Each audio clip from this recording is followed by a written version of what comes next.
surgeon Buster Keaton offered this explanation for the ghostly tune. And he said, well, let's do it. You want more Clark? And I said, yes. He said, you went by the radio station. Yes. He said, you picked it up in Say the that. I wait to go by there again.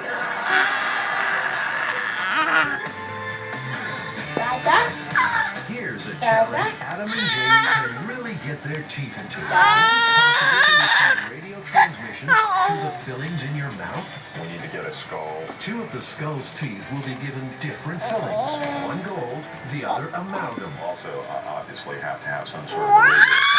That transmitter will pump radio frequencies into the air around the teeth. Our voltmeter will monitor any charge and electrical activity across the fillings. Well, let's do it. Okay. First question, where are you most likely to come across a spare cranium? Number 4, the bone room. The number 4, UCSF School of Anatomy. The number 4, UCSF Dental School. I'm looking for a human skull. Do you guys have any skulls? Yes. Finding a skull is hard enough. Finding one complete with fillings, well, that's another matter.